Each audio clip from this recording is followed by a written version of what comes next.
Oke, baik, di sini saya akan membahas bab pertama, yaitu mengenai hakikat manusia dan pengembangannya. Sifat hakikat manusia adalah sifat yang membedakan antara manusia dengan makhluk yang lainnya. Yang kedua itu ada wujud sifat hakikat manusia yang dibagi menjadi 4 bagian. Yang pertama itu ada kemampuan menyadari diri, di mana kemampuan menyadari diri adalah kemampuan untuk mengenali dan memahami diri sendiri. Kedua, kemampuan bereksistensi adalah kemampuan individu untuk memahami, menerima, dan mengaktualisasikan dirinya sebagai makhluk hidup yang unik, bebas, dan bertanggung jawab. Ketiga itu ada pemilihan kata hati, di mana kemampuan pada diri manusia yang memberi penerapan tentang baik buruknya perbuatannya sebagai seorang manusia. Yang keempat itu ada moral. Moral, jika kata hati diartikan sebagai bentuk pengertian menyertai perbuatan, maka yang disebut dengan moral adalah perbuatan itu sendiri. Kelima itu ada kemampuan bertanggung jawab, adalah keberanian untuk menentukan bahwa sesuatu perbuatan sesuai dengan tuntunan kuadrat manusia, dan bahkan hanya itu perbuatan tersebut dilakukan sehingga sanksi apapun yang ditentukan diterima dengan penuh kesadaran dan kerelaan. Keenam itu ada rasa kebebasan, di mana rasa kebebasan memiliki otonomi kekuatan dan kemampuan untuk membuat pilihan serta menentukan arah hidup sendiri tanpa tekanan atau keterbatasan yang tidak perlu. Yang ketujuh itu ada kesediaan melaksanakan kewajiban dan menyadari hak. Kewajiban dan hak adalah dua macam gejala yang timbul sebagai manifesti dari manusia sebagai makhluk sosial. Kedelapan itu ada kemampuan menghayati kebahagiaan, di mana suatu istilah yang lahir dari kehidupan manusia menghayati hidup yang disebut kebahagiaan ini meskipun tidak mudah untuk dijabarkan tetapi tidak sulit untuk dirasakan. Oke, selanjutnya di sini saya akan membahas mengenai dimensi hakikat manusia serta potensi dan keunikan dan dinamikanya. Yang pertama itu ada dimensi keindividualan, di mana dimensi keindividualan diartikan lisan mengartikan individu sebagai orang seseorang, sesuatu yang merupakan keutuhan yang tidak dapat dibagi-bagi. Yang kedua itu ada dimensi kesosialan. Kata Angela Ngevert mengatakan bahwa setiap anak dikaruniai benih kemungkinan untuk bergaul. Artinya, setiap orang dapat saling berkomunikasi yang pada hakikatnya di dalamnya terkandung unsur saling memberi dan menerima. Yang ketiga itu dimensi kesusilaan. Susila berasal dari kata su dan sila, yang artinya kepantasan yang lebih tinggi.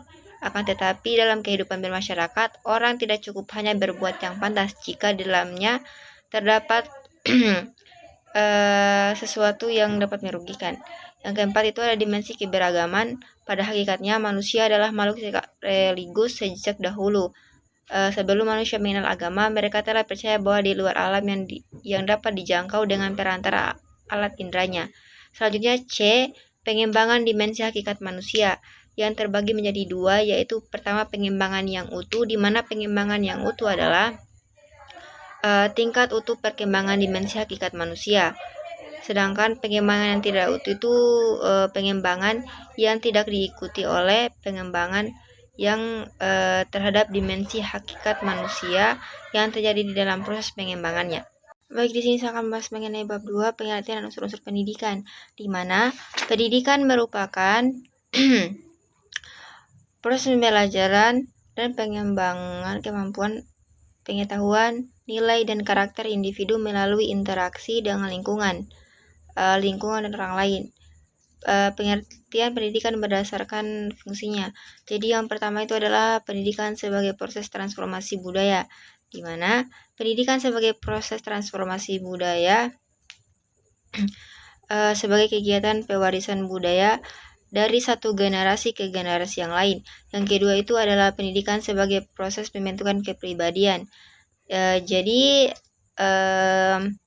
Pendidikan diartikan sebagai suatu kegiatan yang sistematis dan sistemik, terarah kepada terbentuknya kepribadian peserta didik.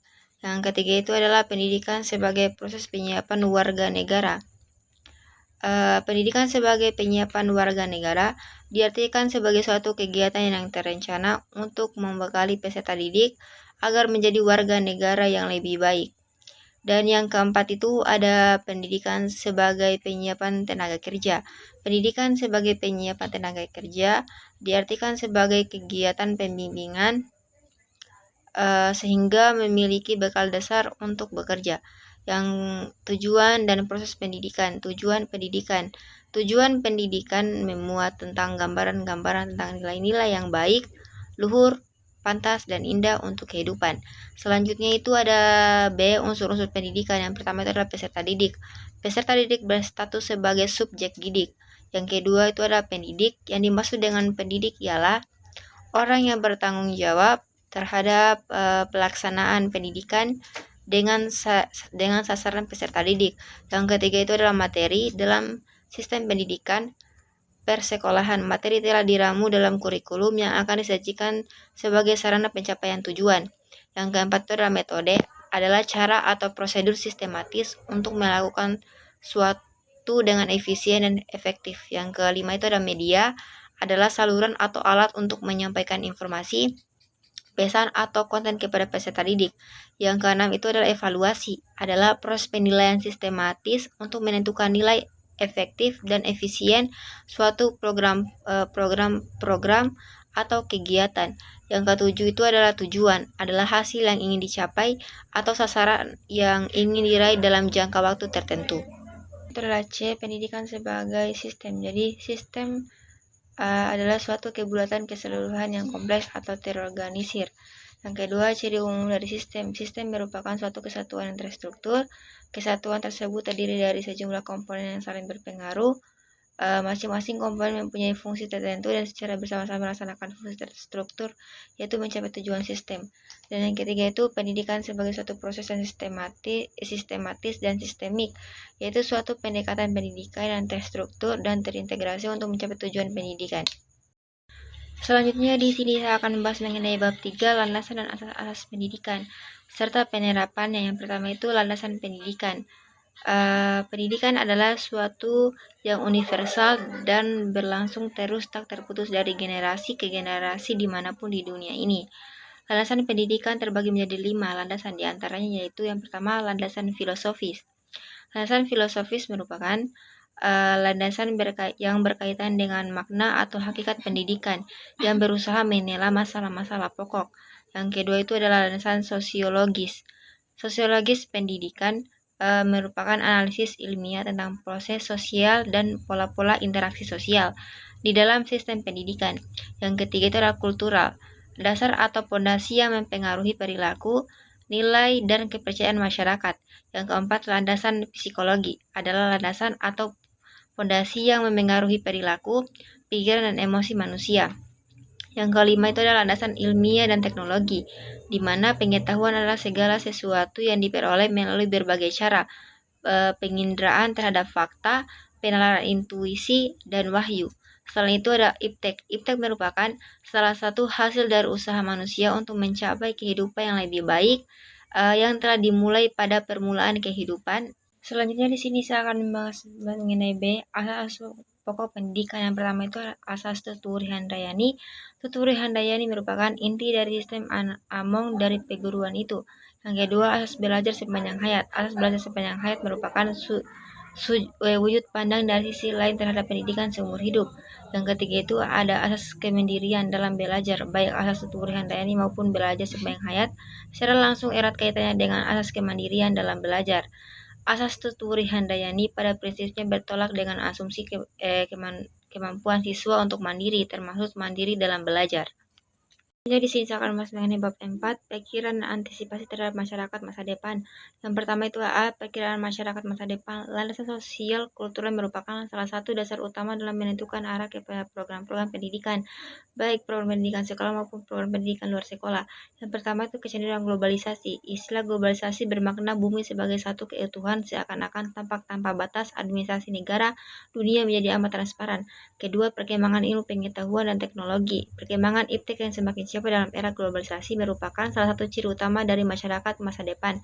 Ketiga, perkembangan arus komunikasi yang semakin padat dan cepat. Salah satu perkembangan iptek yang luar biasa adalah yang terkaitan dengan informasi dan komunikasi, utamanya satelit komunikasi, komputer, dan sebagainya. Yang keempat, meningkatkan profesional. Salah satu ciri penting masyarakat masa depan adalah meningkatkan kebutuhan layanan profesional dalam berbagai bidang kehidupan manusia. Selanjutnya, sini akan membahas mengenai upaya pendidikan dalam mengantisipasi masa depan. Yang pertama, tuntunan bagi manusia masa depan. Dalam pembicaraan tentang pikiran masa depan, secara tersirat telah dibicarakan tentang yang akan dihadapi manusia masa depan, seperti kemampuan menyesuaikan diri dan memanfaatkan peluang globalisasi dalam berbagai bidang. Yang kedua itu ada upaya mengantisipasi masa depan berdasarkan perkiraan tentang masyarakat masa depan serta profil manusia yang diharapkan berhasil dalam masyarakat itu, maka perlu dikaji berbagai upaya masa kini yang memungkinkan mewujudkan manusia masa depan tersebut. Selanjutnya di sini saya akan membahas mengenai bab 5, pengertian, fungsi, dan jenis lingkungan pendidikan. Lingkungan pendidikan adalah keseluruhan kondisi, situasi, dan faktor-faktor yang mempengaruhi proses pembelajaran dan pembelajaran individu atau kelompok. Sedangkan secara umum fungsi lingkungan pendidikan adalah membantu peserta didik dalam berinteraksi dengan berbagai lingkungan sekitarnya, utamanya sebagai sumber daya pendidikan yang tersedia agar dapat dicapai tujuan pendidikan yang optimal. Yang kedua itu adalah tri pusat pendidikan. Yang pertama, keluarga. Keluarga merupakan pengelompokan primer yang terdiri dari sejumlah kecil orang karena sehubungan senada atau saudara. Kedua, sekolah. Di antara tri pusat pendidikan, sekolah merupakan sarana yang secara sengaja dirancang untuk melaksanakan pendidikan. Dan antara itu ada ketiga, masyarakat. Masyarakat sebagai penyelenggara pendidikan baik yang dilembagakan maupun yang tidak dilembagakan. Bahas mengenai C, pengaruh timbal balik antara pusat pendidikan terhadap perkembangan peserta didik. Yang pertama itu adalah pembimbingan dalam upaya pemantapan pribadi yang berbudaya. Kedua, pengajaran dalam upaya penguasaan pengetahuan. Dan yang ketiga itu adalah pelatihan dalam upaya pemahiran keterampilan. Selanjutnya di sini saya akan membahas mengenai bab 6, aliran-aliran pendidikan. Yang pertama, aliran klasik. Aliran empirisme. Aliran empirisme bertolak dari Losken tradition yang mementingkan simulasi eksternal dalam perkembangan manusia. Yang kedua itu aliran nativisme. Aliran nativisme bertolak dari Leibnizian tradisional yang menekankan kemampuan dalam diri anak sehingga faktor lingkungan termasuk faktor pendidikan kurang mempengaruhi terhadap perkembangan anak. Yang ketiga itu aliran naturalisme. Pandangan yang akan persamaannya dengan nativisme adalah aliran naturalisme yang diperoleh dari seorang filsuf Prancis J. Rousseau. Yang keempat, aliran konvergensi. Perintis aliran adalah William Stern, seorang ahli pendidikan bangsa Jerman yang berpendapat bahwa seorang anak dilahirkan di dunia disertai pembawaan baik maupun pembawaan buruk. Yang kedua itu gerakan baru pendidikan. Yang pertama, pengajaran alam sekitar. Gerakan pendidikan yang mendekatkan anak dengan sekitarnya adalah dari gerakan pengajaran alam sekitar. B. Pengajaran pusat pendidikan. C. Pengelola kerja. Gerakan sekolah kerja dipandang sebagai titik kulminasi dari pandangan-pandangan yang mementingkan pendidikan, keterampilan dalam pendidikan. Keempat, pengajaran proyek. DW menekankan bahwa sekolah haruslah sebagai mikrokosmo dari masyarakat. Oleh karena itu, pendidikan adalah suatu proses kehidupan itu sendiri dan bukanlah penyiapan untuk kehidupan di masa depan. Selanjutnya di sini saya akan membahas mengenai B2 aliran pokok pendidikan di Indonesia. Yang pertama itu perguruan kebangsaan Taman Siswa. Perguruan kebangsaan Taman Siswa didirikan oleh Ki Hajar Dewantara pada tanggal 3 Juli 1932 di Yogyakarta, yakni dalam bentuk yayasan. Selanjutnya mulai didirikan Taman Indria dan kursus guru. Selanjutnya Taman Muda disusul Taman Dewasa merangkup Taman Guru. Yang kedua, ruang pendidikan Iskayu Tanam. Ruang pendidikan INS didirikan oleh Muhammad Syafi'i, lahir di Matam, Kalbar tahun 1989 pada tanggal 3 Oktober Tanam, Sumatera Barat. Selanjutnya saya akan membahas bab 7, permasalahan pendidikan. Yang pertama itu permasalahan pokok pendidikan, penanggulangannya. Pada dasarnya ada dua masalah pokok yang dihadapi oleh dunia pendidikan di tanah air kita dewasa ini, yaitu yang pertama, bagaimana semua warga negara dapat menikmati kesempatan pendidikan. Yang kedua, bagaimana pendidikan dapat membekali peserta didik dengan keterampilan kerja yang mantap untuk dapat terjun ke dalam kancah kehidupan masyarakat. Baik jenis-jenis permasalahan pokok pendidikan. Yang pertama, masalah pemerataan pendidikan. Masalah pemerataan pendidikan adalah persoalan bagaimana sistem pendidikan dapat menyediakan kesempatan yang seluas-luasnya kepada seluruh warga negara untuk memperoleh pendidikan. Yang kedua, masalah mutu pendidikan. Mutu pendidikan dipermasalahkan jika hasil pendidikan belum mencapai taraf F seperti yang diharapkan. Yang ketiga itu adalah masalah efisiensi pendidikan.